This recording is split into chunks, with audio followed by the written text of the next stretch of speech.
Hey, I got a question. Have you ever Yes. played pickleball? I have. Okay, that sport has grown so much, and the Fayetteville Athletic Club is ready for the rush. Today for Wellness Wednesday, we're visiting their Racket Sports Center as Sean gives us an inside look at the upgraded courts, drills, lessons, and how easy it is to get started. Check it out. We're here at FAC in the Racket Sports Center. Sean joining us now. We're talking all things pickleball. Thanks for having us out. Absolutely. Welcome. I'm glad you guys are here. Yeah. Oh, we're glad to be here. So you were telling us how you are sort of working to elevate the pickleball offerings that you have here at FAC. Tell us more about that. Yes, we have 4 pickleball courts that are indoor, and then we have 1 outdoor pickleball court. And we have a full slate of programming, everything from open play, which is essentially just sharing of courts where we have 24 people roughly that can come out. When a game ends, you come off your court and then someone else goes on and plays. It's a very social, it's kind of the backbone of a club, right? Your open play. Pickleball is a very social sport in that way. A lot of intermingling of different groups. We also have a lot of drills, private lessons. We have a youth drill that's starting to take off. The whole, private lessons as well can be had. So just Cool. Fun, yeah. And you were saying that, the courts are recently painted, you've got some new nets, so you're kind of revamping the whole area, right? yes, we took 1 tennis court, and on that 1 tennis court, we can fit 4 pickleball courts. Yeah, wow. Cool. So they are painted nicely, and we have very robust, essentially permanent nets. They're not in the ground, but they're very heavy, and they're tournament grade nets. Nice. So that's what we've got out there. We've got a bunch of people playing out there right now. There's a fun group out there playing. I think all 4 courts are going. So Yeah, that's a wow. great sign. That is a great sign. Pickleball's having its moment. Everybody has at least heard of it if they haven't played it, I feel like. But there are still some folks who may not have experienced the thrill of the pickleball racket yet. So you said you had some lessons. What do you think is the best entry point for people to start playing pickleball here at FAC? That's a great question. So what we offer is a free learn to play pickleball. We have 2 of those per week, and they are an hour and a half, and we can go from never holding a paddle ever to playing real games in an hour and a half.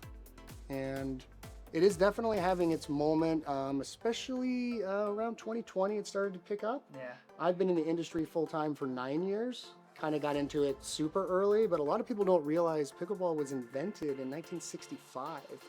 And the story of its dispersal across the country is really fascinating. It has to do with a lot of the snowbirds would go and vacation and they would take it back home, and it started to really pick up steam in the early 2000s. Interesting. Yeah, it's very Yeah. interesting. And it's like you were saying earlier, it's such a social game too. So this is really a place where people can come and hang out and play some games. Do people need to come and reserve a time, or how does all of that work? So for our members, they can reserve a court and just play with their friends, or you can sign up for programming. If you're a non-member, you can sign up for a few programs and come in and check us out and see what we're all about and get a sense of it, especially that free learn to play. We've had many non-members come in and just check it out, and hopefully they'll join FAC, and that's kind of how that works. Just bring anybody in and show them the game. It's a real steep learning curve. You can go from no idea to playing pretty quickly. What would you say to folks at home maybe watching thinking, oh, I've always wanted to try out pickleball? How would you encourage them to just pay you a visit, give you a call, maybe take some lessons? That's a great question. Sometimes there's people that are a little bit nervous about coming in. I'm a massive fan of positive reinforcement, and I'm a massive fan that one of the cool things about pickleball is that it's very intergenerational. You see grandparents playing with grandkids. You see all kinds of different ages playing. It sort of equalizes itself because of the nature of the sport. You can still play at a very, very high level or recreationally, but if you just want to have a good time, it can be very intergenerational. So you just have to get over that initial hiccup. Like as soon as you get through the door, as soon as you get through the door and we put a paddle in your hand and we warm you up and you start tapping this thing a little bit, you go, this actually might be fun. Yeah. It just takes that initial step to get through the door, and then we'll do the rest and really get you excited. I mean, I I try to motivate people and be enthusiastic because I love the sport and it really spoke to me when I found it. I just immediately was like, I cannot believe how fun this is. Yeah, I can pick up on your enthusiasm right now. It's so fun. Yeah. Well, thank you for having us out. Of course, you can find information over there at Fayetteville Athletic Club's website, FAYAC.com. Sean, thanks so Sean, much. so much. Thanks for coming out, guys. Absolutely. Stay with us. We've got more Good Day in WA coming up after this quick break.